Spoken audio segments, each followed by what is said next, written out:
الحمد لله رب العالمين الصلاة والسلام على أشرف المخلوقين وعلى آله وصحبه أجمعين أما بعد.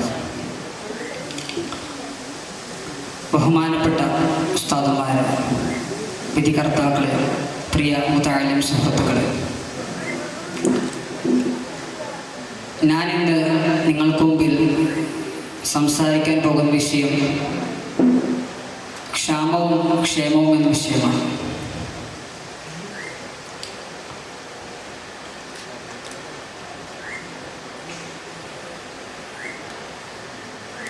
ഈ കാലത്ത് ക്ഷാമം എന്നത് പല സമൂഹത്തിനും പല നാട്ടുരാജ്യങ്ങൾക്കും വളരെ വിരളമായ ഒരു സംഭവമാണ്. അതായത് ഇക്കാലത്ത് ക്ഷാമം അനുഭവിക്കുന്ന സ്ഥലങ്ങൾ വളരെ കുറവാണ്. നമുക്കറിയാം, ഫലസ്തീനിൽ അവിടുത്തെ മക്കൾക്ക് ഭക്ഷണം ലഭിക്കാതെ വളരെ ബുദ്ധിമുട്ടേറിയ രീതിയിൽ കടന്നു പോകുമ്പോൾ പുറം രാജ്യങ്ങളിൽ നിന്ന് അവർക്ക് ഭക്ഷണം എത്തിക്കുന്ന സൗകര്യങ്ങളെ ഇസ്രായേൽ തടഞ്ഞു വെക്കുകയാണ് ചെയ്തത്. അവിടെ അവർക്ക് അവരുടെ ഭക്ഷണത്തിന് അവർക്ക് ഒരു ക്ഷാമമാണ് സംഭവിച്ചത്.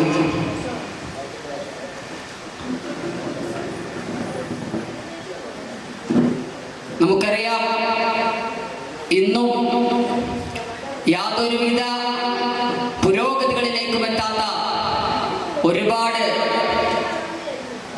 നാടൻ പ്രദേശങ്ങൾ നമുക്ക് ചുറ്റുമുണ്ട്. നാം അത് അറിയാതെ പോകുന്നു എന്ന് മാത്രം.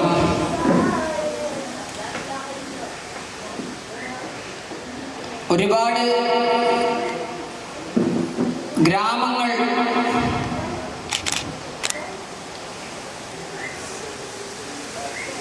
ആധുനിക ലോകവുമായി യാതൊരു ബന്ധവുമില്ലാത്ത ഒരുപാട് ഗ്രാമങ്ങൾ വളരെ ദാരിദ്ര്യത്തിലും മറ്റു കെണികളിലും അകപ്പെടുന്നുണ്ട്.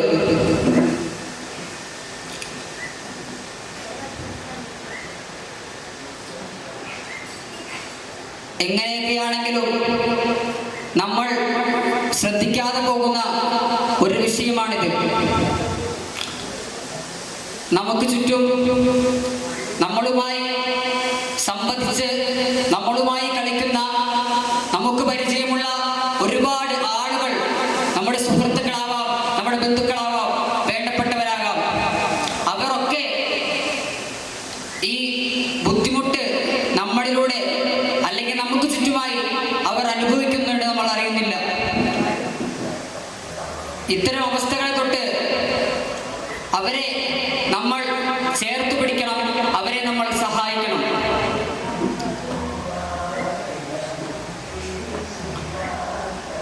ഈ ക്ഷാമം എന്നത് വളരെ ബുദ്ധിമുട്ടേറിയ ഒരു വിഷയമാണ്. നമുക്കറിയാം,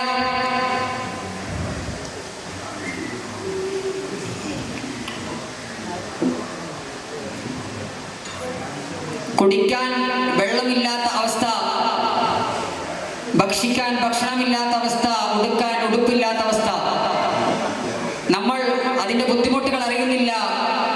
അതിൻ്റെ ബുദ്ധിമുട്ടുകൾ അറിയുന്നവർ നമുക്ക് ചുറ്റുമുണ്ട്, നമ്മൾ ശ്രദ്ധിക്കുന്നില്ല.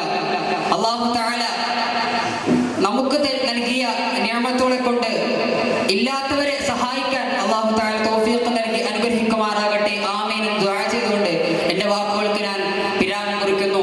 അസ്സലാമു അലൈക്കും വറഹ്മത്തുള്ളാഹി